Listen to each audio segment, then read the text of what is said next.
ایک معروف اور مشہور آیت کریمہ ہے جسے آپ اپنے مسجد کے امام کے پیچھے بارہا سنتے ہوں گے۔ اگر آپ نماز پڑھتے ہیں تو امام جو میں نے آیت پڑھی ہے اور جس صورت میں یہ آیت ہے، اکثر اس آیت کی تلاوت کی جاتی ہے، ان الانسان لفی خسر الا الذین آمنوا وعملوا الصالحات وتواصوا بالصبر وتواصوا بالحق۔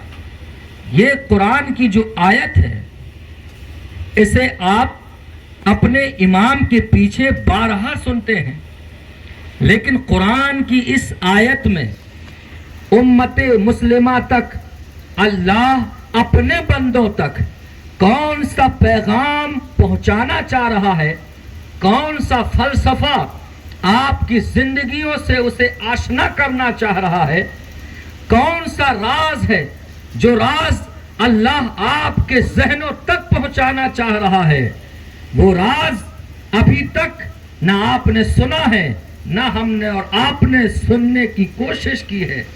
اللہ کا یہ جو مقدس قرآن نازل ہوا ہے، جیسے ہم نے اور آپ نے تیجے اور 40ویں کی ایک کتاب سمجھ کے رکھ لیا ہے کہ یہ تیجے اور 40ویں کی ایک کتاب ہے، اسی لیے ہرے کپڑے میں شاندار لیس لگا کر اسے اچھے سے رکھ کر ہم نے بہت اونچائیوں پر قرآن کو رکھ دیا ہے۔ سال ہا سال کا عرصہ گزر جاتا ہے، قرآن تک ہمارا ہاتھ نہیں پہنچتا، قرآن کے اوراق پر ہماری نظر نہیں پڑتی، دھول اس پر اٹی جاتی ہے۔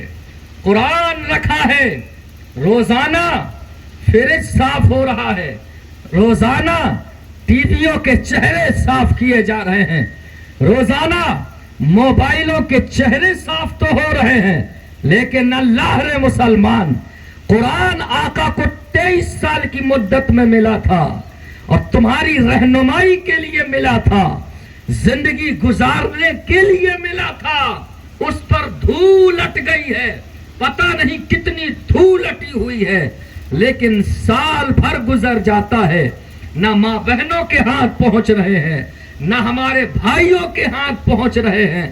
قرآن اپنی جگہ پر رکھا ہوا آج منتظر رہتا ہے کوئی جو مجھے کھول کر پڑھ لے، ہے کوئی جو کھول کر میری زیارت کر لے، ہے کوئی میرا چاہنے والا۔ اگر کوئی آپ کا چاہنے والا جسے آپ چاہتے ہیں، جسے آپ محبت کرتے ہیں، روزانہ آپ اسے دیکھ رہے ہیں، یہ موبائل جو آپ کے ہاتھوں میں ہے، آپ پیغام نہ دیکھا تو صرف دنیا ہی جا سکتی ہے، مگر قرآن کا پیغام اگر وقت پر نہ دیکھا تو دنیا بھی تباہ ہو جائے گی اور آخرت بھی تباہ ہو جائے گی۔ قرآن کا 1400 سال پہلے قرآن نے تمہیں پیغام دے دیا اور وہ قرآن کا پیغام رکھا ہوا ہے، ہر مومن مسلمان کے گھر میں ہے، لیکن ایک چھوٹا سا پیغام کی ذرا سی ٹیون بج جاتی ہے تو آنکھ 12 بجے رات کو بھی کھل جاتی ہے۔ الہی کون سا پیغام آیا ہے، کس نے میسج بھیجا ہے، کوئی اہم پیغام تو نہیں ہے۔ یہاں 12 اور 1 بجے رات کو بھی آنکھیں کھل جاتی ہیں، مگر مسجد سے مؤذن اللہ کا پیغام پہنچاتا رہتا ہے، مگر آنکھ ہے کہ کھلنے کا نام نہیں لیتی ہے۔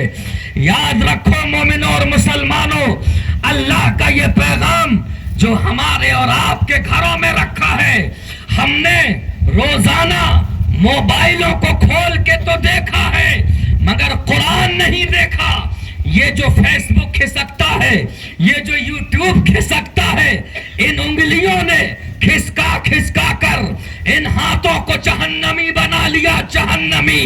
اب اگر چاہتے ہو کہ یہ ہاتھ جہنم سے بچ جائے اور اسے جنت کی ٹھنڈی ہوائیں مل جائے تو موبائل کھسکانے کے بجائے اب قرآن کے ورق بھی کھسکا لو، اب قرآن کے اوراق کو بھی پلٹ لو، اس لیے کہ قرآن کے اوراق پلٹو گے اللہ تمہارے ہاتھوں کو جہنم سے بچا لے گا۔ بے شک، سبحان اللہ سبحان اللہ۔ آپ سمجھیے گا، اور یہ جو محفل سج گئی ہے یہ سرکاروں کا کرم ہے کہ اسی بہانے آپ تک کچھ پہنچ جاتا ہے، بے شک، ورنہ سالوں سال گزر جاتے ہیں، کیا سنتا ہے کیا پہنچتا ہے، سب ہم اپنی زندگی میں اتنے مگن ہو گئے۔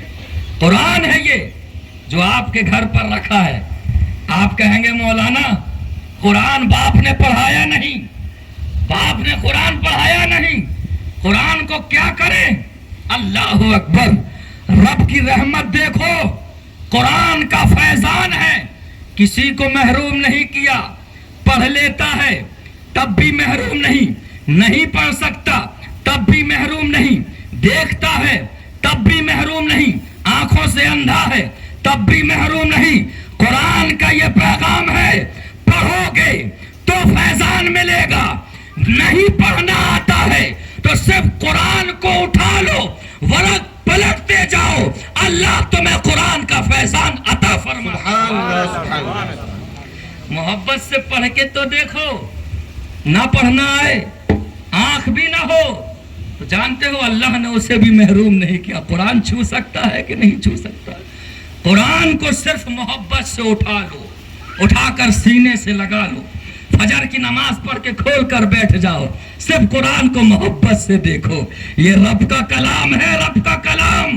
یہاں تو اللہ کے نبی نے اتنا کہہ دیا ہے کہ تم محبت سے اگر ماں باپ کا چہرہ بھی دیکھو گے تو تمہیں وہ ثواب ملے گا جو حاجی کو مکہ میں جانے کے بعد ملتا ہے، وہ ثواب اللہ تمہیں گھر میں عطا فرمائے۔ سبحان اللہ، نعرہ تکبیر، نعرہ تکبیر، نعرہ رسالت۔ بتاؤ قرآن یہ اسلام ہے، ماں باپ کا چہرہ دیکھو تو کیا ہو گیا؟ جو ثواب مکہ میں وہ جا کر لے رہا ہے تمہارے گھر میں وہ ثواب آ گیا۔ عرض کیا یا رسول اللہ اگر ہم کئی مرتبہ اپنے ماں باپ کو محبت سے دیکھیں تو کیا کئی مرتبہ حج کا ثواب ملے گا؟ آقا فرماتے ہیں سنو، اللہ کی رحمت میں کمی نہیں، تم جتنی مرتبہ دیکھو گے اللہ تمہیں اتنی مرتبہ حج کا ثواب عنایت فرمائے۔ سبحان اللہ سبحان اللہ۔ تو ماں باپ کا چہرہ اگر محبت سے دیکھو تو ثواب ملتا ہے۔ اللہ نے قرآن کا فیضان کسی کو محروم نہیں کیا۔ ہو سکے نہ پڑھنا آتا ہو تو کبھی کبھی قرآن کو محبت سے ہی کھول لیا کرو، ذرا دیکھا کرو کہ یہ وہ ورق ہے، یہ وہ عبارت ہے، یہ وہ الفاظ ہیں جو اللہ کے نبی پر اترتے تھے، 23 سال کی مدت میں اترے ہیں، بڑی مصیبتوں پریشانیوں کے ساتھ اللہ کے نبی نے قرآن ہم تک پہنچایا ہے۔ نوجوانوں قرآن کی بد دعا نہ لے لینا، مسجدوں کی بد دعا نہ لے لینا، قرآن رکھا ہے۔ مجھے ایک بات بتاؤ، قرآن آپ کے گھر میں ہمارا مہمان ہے، قرآن ہمارا مہمان ہے۔ آج آپ کے گھر میں یا آپ کسی کے گھر مہمان ہونے جائیں، اللہ اکبر، مہمانی میں جائیں اور بھلا کوئی استقبال کرنے نہ آئے یا بٹھا دے، پانی تک کو نہ پوچھے، 2 گھنٹہ گزریں گے، حکم ہوگا ڈرائیور گاڑی لگاؤ، ہم اب ایسی جگہ نہیں ٹھہر سکتے۔ کیا تم نے ہمیں ایسا ویسا سمجھ لیا، اٹھائے دھرا سمجھ لیا؟ ہم آئے ہیں، کوئی پانی کو پوچھنے کو تیار نہیں، کوئی خیریت پوچھنے کو تیار نہیں، مہمان کو بلا لیا اور کوئی پوچھے نہ مہمان چلا جاتا ہے۔ قرآن اللہ کا مہمان ہے، تمہیں اس کو دیکھنا ہوگا، استقبال کرنا ہوگا، کہیں ایسا نہ ہو قرآن روٹھ جائے، اپنی برکتیں لے کر نہ چلا جائے، اپنی فضیلتیں لے کر نہ چلا جائے۔ اگر چلا گیا تو تمہارے گھر میں کبھی برکتوں کا نزول نہیں ہو سکتا۔ بات سمجھ میں آ رہی ہے کہ نہیں آ رہی ہے؟ سوچو سمجھو میرے دوستو بزرگوں، میں ان تمام لوگوں سے مخاطب ہوں جو یہ کہہ سکتے ہیں کہ ہمیں قرآن پڑھنا نہیں آتا. میں ان سے کہہ رہا ہوں، یہ بات کر رہا ہوں. نہیں آتا، اللہ توفیق دے. آج کل ایک مرتبہ کم سے کم اس کا اثر یہ ہونا چاہیے. آپ ضرور کھول کے دیکھیے گا، وضو کر لیجئے گا، فجر کی نماز پڑھ لیجئے، آ کے قرآن کو کھول کے دیکھ لیجئے. کہتے ہیں رکھنے والے کو تمام پورے محلے نے قبر میں رکھ دیا، مگر جیسے ہی اس کو رکھا، رات کی تاریکی تھی، رات کا جنازہ تھا، رکھنے والے کو قبر میں اتارا، لکڑی لگانے کے شروع کیا، تھوڑا سا ابھی سر کی طرف سے لکڑی لگانا رہ گئی تھی، اچانک ایک نور پھوٹا، پورا کا پورا جو قبر تھی پوری قبر نور سے بھر گئی. اب دیکھنے والے، اتارنے والے تعجب میں تھے، اس لیے کہ جس کو اتارا جا رہا تھا نہ تو وہ اللہ کا ولی تھا، نہ تو وہ عبادت گزار تھا، نہ ریاضت گزار تھا، وہ پورے سماج میں ایک عام انسان کی طرح زندگی گزارنے والا تھا. اب لیکن تعجب یہ ہے کہ قبر نور سے بھر گئی. قبر کو تو لگا دیا، لیکن ایک راز تھا جو پوچھنا تھا. سارا کا سارا مجمع جا کر اس کی اہلیہ کے گھر پہنچا، پوچھا تم گھر کے اندر ہو، تم جانتی ہو کہ راز کیا ہو سکتا ہے، وہ نیکی بتاؤ جو تمہارے شوہر نے کی ہے، اس لیے کہ ہم اس کی قبر کو نور سے بھرا ہوا دیکھ کر آئے ہیں. خوشبو پھوٹ رہی ہے، ایسا نور تو اللہ والوں کے قبروں اور مزاروں پر ہوتا ہے. اہلیہ نے کہا سنیے، ہم یہ تو نہیں جانتے کہ اس کی اور کیا نیکی تھی، لیکن اتنا ضرور تھا کہ یہ فجر کی نماز پڑھتے تھے، انہیں قرآن پڑھنا نہیں آتا تھا، لیکن فجر کی نماز کے بعد قرآن کی محبت لیے گھر آتے تھے، قرآن کھولتے تھے، ورق پلٹتے تھے اور روتے جاتے تھے اور ایک آواز لگاتے تھے، اے اللہ مجھے یہ تو نہیں معلوم کہ اس میں کیا لکھا ہے، لیکن مولا جو لکھا ہے سچ لکھا ہے، جو لکھا ہے حق لکھا. سبحان اللہ، سبحان اللہ. کہتے ہیں کہ اسی آواز کو بس وہ کہتا رہتا تھا. اللہ نے قرآن کی اس محبت کا صلہ یہ دیا. قبر میں پہنچا، جنازہ بعد میں بند ہو رہا ہے، قبر بعد میں بند کی جا رہی ہے، رحمت و نور کے فرشتے پہلے استقبال کیے. حضرات محترم، ہمیں اور آپ کو چاہیے کہ جو قرآن ہمارے پاس رکھا ہوا ہے، اللہ توفیق دے تو آپ نے اپنے ہر بچے کو موبائل سکھا دیا ہے، اور آپ بڑے فخر سے کہتے ہیں یہ دیکھ رہے ہو اس کو، میرا لڑکا مجھ سے زیادہ موبائل جانتا ہے، جتنا مجھے نہیں معلوم اتنا جانتا ہے. بڑا فخر آ رہا ہے کہ بیٹا مجھ سے زیادہ موبائل جان گیا ہے. اللہ اکبر. کبھی یہ بھی کہنے کے لیے تو اپنے بیٹوں کو تیار کر لیجئے کہ دیکھ رہے ہو میں تو جاہل رہا، مجھ سے نہ پڑھا گیا، لیکن میرے بیٹے کے سینے میں اللہ نے قرآن رکھ دیا ہے، میرا بیٹا قرآن پڑھ لیتا ہے، میرا بیٹا تلاوت کر لیتا ہے. کم سے کم آنے والی نسلوں کو اتنا تو آپ دے کر جائیے کہ جب آپ رخصت ہو جائیں تو یہ نہ ہو کہ مولانا صاحب تقریر کر رہے ہیں اور بیٹا فیس بک پر ابھی بھی لگا ہوا ہے، نہ ابا کو دو قل اللہ پڑھنے کی توفیق ہو رہی ہے، نہ وہ پڑھ سکتا ہے. اب جانے سے پہلے اپنا انتظام کر لو، اتنا کر لو کہ آپ کی جو اولاد ہے آپ تک قرآن پڑھ کر آپ کی قبر میں پہنچا سکے. یہ قرآن ہے جو آپ سے مخاطب ہوتا ہے. اور اللہ اکبر، آپ اللہ سے باتیں کر سکتے ہیں. آپ کہیں گے مولانا آپ ہمیں کیا سمجھ رہے ہیں، ہم نبی دکھ رہے ہیں آپ کو یا اللہ والے دکھ رہے ہیں کہ الہام ہو جائے؟ معاملہ بھی صاف کر دیا. ارشاد فرماتے ہیں جب بھی میری مرضی ہوتی ہے کہ میں اللہ سے باتیں کروں تو گھر میں رکھا ہوا قرآن کھول لیتا ہوں، ورق پلٹتا جاتا ہوں، ہر ورق پر اللہ مجھ سے باتیں کرتا ہوا نظر آتا. سبحان اللہ. جو ورق پلٹو گے، یا ایھا المسلمون، اے مسلمانوں، یا ایھا المومنون، اے مومنوں، یا ایھا الذین آمنو، اے ایمان والو، اللہ تم سے بار بار بول رہا ہے مگر تم نے اٹھا کر بند کر کے رکھ دیا۔ اللہ کی آواز تو آ رہی ہے مگر کوئی سننے کے لیے تیار نہیں ہے، کوئی کان دھرنے کے لیے تیار نہیں ہے۔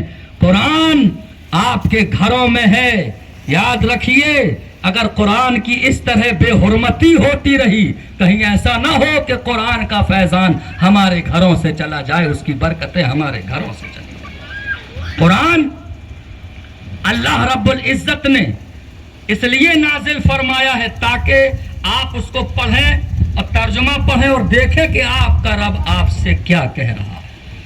اب جو آیت میں نے پڑھی، اللہ کہتا ہے ان الانسان لفی خسر، سنو سنو، سارے انسان گھاٹے میں ہیں، سب خسارے میں۔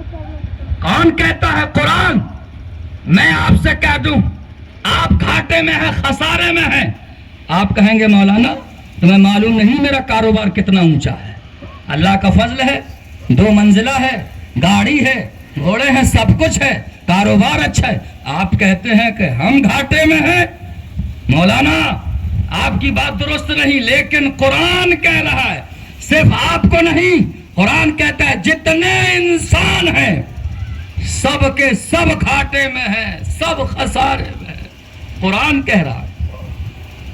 سوال ہوتا ہے بارے الہ، ہم نے تو اپنے محلے میں ایک شخص کو دیکھا ہے، بہت اونچا مکان ہے، کاروبار بھی اونچا ہے، بہت پیسہ ہے، لگژری گاڑیاں ہیں، لگژریس لائف گزار رہا ہے، تعیش پسند زندگی ہے، ہر طرف سے مال ہے، دولت ہے، سب کچھ ہے۔ اللہ کیا وہ بھی گھاٹے میں ہے؟ قرآن کہتا ہے ہاں ہاں ان الانسان لفی خسر، وہ بھی گھاٹے میں ہے، وہ بھی خسارے میں۔ بارے الہ گاؤں کا پردھان ہے، سیاست میں اونچا مقام ہے، فون کر دیتا ہے ڈی ایم کھڑا ہو جائے، اتنی اچھی اس کی چاروں طرف پہنچ ہے، بڑے آدمی اس سے جڑے ہوئے ہیں، بڑا اونچا نام سیاست میں حاصل کر لیا۔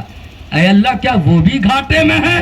قرآن کہتا ہے ان الانسان لفی خسر، وہ بھی گھاٹے میں ہے، وہ بھی خسارے میں ہے۔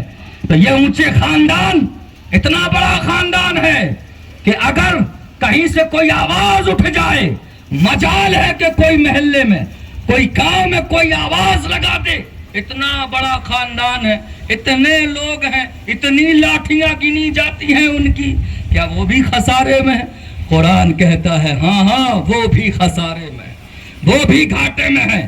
تو آپ پوچھو گے جب ہر طرف سے گھاٹا ہی گھاٹا، جب ہر طرف سے خسارہ ہی خسارہ، تو بارے پھر تو بتا وہ کون ہے جو نفع میں ہے، وہ کون ہے جو فائدے میں ہے، وہ کون ہے جو کامیاب ہے؟ قرآن کہتا ہے ان الانسان لفی خسر الا الذین آمنوا وعملوا الصالحات۔ سنو، پورے کے پورے انسان، ہر انسان، چاہے وہ سیاست میں اونچا مقام رکھتا ہو، چاہے وہ مال و دولت والا ہو، چاہے اونچے خاندان والا ہو، قرآن کہتا ہے سب کے سب گھاٹے میں ہے۔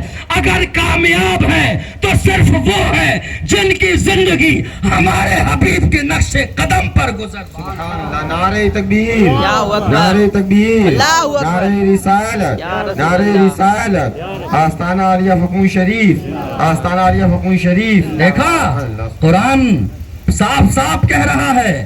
اب یہ نہ کہنا کہ یہ کامیاب وہ کامیاب، نہیں نہیں، قرآن کہتا ہے صرف وہی کامیاب ہے جس کی زندگی ہمارے حبیب کی زندگی کے مطابق ہو جائے۔ ادھر محل پہ لکھ لیا ھذا من فضل رب، بڑی کوٹھی بنائی، کانپور پہنچے، کہا وہ دو اردو والا جو لکھا ہوا آتا ہے ھذا من فضل ربی۔ کیا ہے ترجمہ؟ یہ جو اونچی کوٹھی دیکھ رہے ہو اونچی، یہ میرے رب کا فضل ہے۔ یہ لکھواتے ہیں، بڑی اونچی مکان، اونچا مکان کر لیا اور لکھوا لیا یہ میرے رب کا فضل ہے۔ تمہیں معلوم نہیں کہ رب کا فضل کہتے کسے ہیں؟ دولت آ جائے تو اس کا مطلب یہ نہیں کہ رب کا فضل ہے۔ اگر دولت آئے اور دولت کے ساتھ ساتھ تمہاری اللہ سے دوری ہوئی ہونے لگے، ابھی مغرب میں آ جاتے تھے, ظہر میں بھی حاضر ہو جاتے تھے. کاروبار بڑھا تو جمعہ کی جمعہ زیارت ہو رہی ہے. کیا کرے مولا امام صاحب, ہمارا کاروبار بڑھ گیا, گراہک بہت آنے لگے, دولت آ رہی ہے, مسجد دور ہو رہی ہے, تو سمجھ جاؤ یہ اللہ کا فضل نہیں ہے. اس لیے کہ اللہ کا فضل اس وقت ہوتا ہے جب بندے کی پیشانی اللہ کی بارگاہ میں جھکنے کے لیے مچلنے لگتی ہے. دولت آئے, نمازیں اور بڑھ جائے, دولت آئے, پیشانی اور جھکنے لگے, تب کہو کہ یہ اللہ کا فضل ہے. ورنہ دولت تو قارون کو بھی ملی تھی, دولت تو شداد کو بھی ملی تھی, لیکن وہ دولت کسی کام کی نہیں. دولت وہ ہے جو سبھی سے اپنی دولت کی بدولت حضرت عثمان نے جنت کے باغات خرید لیے تھے. دولت وہ ہے, ھذا من فضل ربی, یہ رب کا فضل ہے. دولت دیکھ کر نہ کہو میرے دوست, جانتے ہو یہ جملہ کب بولا کرو, جب بولنا جب آپ کا گھر ہو, اذان کی آواز آئے, آپ کی ماں, آپ کی بیٹی, آپ کی بہو, آپ کے چھوٹے چھوٹے بچے سب وضو کرنے لگے, سب مصلی بچھا لیں, سب رب کے حضور جھک جائیں. جب یہ گھر کا منظر دیکھو تب جا کر میدان میں زور سے کہو ھذا من فضل ربی. یہ جو میرے گھر کا ماحول دیکھ رہے ہو یہ کچھ نہیں, میرے اللہ کا فضل معلوم ہو رہا ہے. سبحان اللہ سبحان اللہ. یہ کیا کہنا کہ صرف اور صرف مال آ گیا, دولت آ گیا, گاڑیاں آ گئیں, واہ اللہ کا فضل ہے, کرم ہے بزرگوں کا, بہت کچھ ہو رہا ہے. کوئی کرم نہیں ہے جو دولت تمہیں اللہ سے دور کر دے. وہ قارون کی دولت تو ہو سکتی ہے, عثمان غنی والی دولت نہیں ہو سکتی. دولت وہی اچھی ہے جو تمہیں اللہ سے قریب کرتی جائے. تو میرے دوستو بزرگوں, میں اپنی گفتگو کو اختتام دے رہا ہوں. آپ سے گزارش ہے گھر میں رکھا ہوا قرآن ضرور دیکھ ہی لیا کرو, اور کوشش کرو کہ اگر آپ کے اس بستی میں کوئی امام صاحب ہوں, اپنے بچوں کو جس طرح ایک سبجیکٹ کے 500 روپے دے دیتے ہو. قرآن تو زندگی بھر کا ہے. میں بات طول نہیں دینا چاہتا مگر بات نکلتی جاتی ہے. آپ کتنا پڑھاتے ہیں بچوں کو, کہاں کہاں پڑھاتے ہیں. پڑھانے والے نے پڑھایا تھا اور آکسفورڈ تک پڑھایا تھا, اور پھولا نہیں سماتا تھا کہ میرا ایک بیٹا آکسفورڈ پڑھا ہے. اب جب رشتے آئیں گے کیسی مانگ ہوگی, کتنی دولت ملے گی, لیکن پڑھتے ہوئے بیٹے کو کینسر کا مرض ہو گیا. آخری اسٹیج ہے, بیٹا اپنے بستر پر لیٹا آخری سانسیں لے رہا ہے. باپ سے کہتا ہے ابا میری سندیں, سرٹیفکیٹ وہ مجھے دکھا دو, آپ نے کتنا پڑھایا ہے مجھے.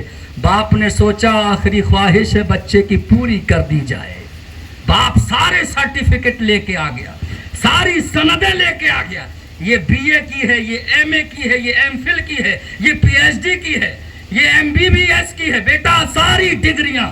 بیٹا دیکھتا رہا, جب ختم ہو گئی باپ کی طرف نظر اٹھا کے اس نے آخری جملہ بولا تھا, ابا یہ دنیا میں چلنے والی سندیں تو آپ نے مجھے پڑھا دیا, لیکن وہ سند کہاں ہے جو قبر میں کام آئے گی, وہ سند کہاں ہے جو حشر میں کام آئے گی.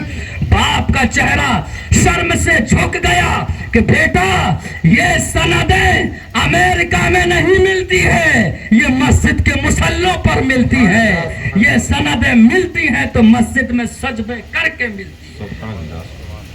آپ سے گزارش ہے کہ آپ بھی اپنے بیٹوں کو ایک سند وہ دلا دو کہ جب قبر میں فرشتے پوچھے کہ کچھ ہے تو وہ کہے یہ قرآن کی سند لے کر آیا ہوں, قرآن پڑھ لیتا ہوں, پڑھتا ہوں. ورنہ یہ دنیا بہوش باش کے عالم روا روی پر ہے. اجل لگائے ہوئے طاق ہر کسی پر ہے, بہوش باش کے عالم روا روی پر ہے. جو جاتا ہے وہ افسوس کرتا ہے, الہی تھوڑی سی مہلت اور دے دے میں توبہ ہی کر لیتا. اور جو نہیں جاتا ہے وہ سوچتا ہے ابھی ہم مرنے والے نہیں ہیں, ابھی تو اور چلے گا, بچیوں کی شادیاں, بیٹوں کی شادیاں, ابھی تو بہت کچھ ہے, گھر بھی بنانا ہے. ہم اور آپ سوچ رہے ہیں اللہ کی تقدیر اللہ کی رضا کے مطابق چلتی ہے. آپ نے بہت سوچا ہے کہ ابھی ہم نہیں مریں گے، لیکن اللہ نے جہاں لکھا ہے جب موت آتی ہے نا تو دیکھا ابھی وہ حادثہ، کروڑوں روپے دے کر پنڈبی میں بیٹھ کر چلے گئے سمندر کے اندر، جہاں موت آنا تھی موت خود ہی وہاں لے کر پہنچ گئی، وہیں پنڈبی پھٹ گئی، وہیں سب کے سب چلے گئے. جہاں ملک الموت نے موت اللہ نے لکھی تھی، ملک الموت وہیں موت لینے پہنچ گئے. میرے دوستوں بزرگوں، صرف یہ چند باتیں ہیں، کب ہوں گی کب نہیں ہوں گی.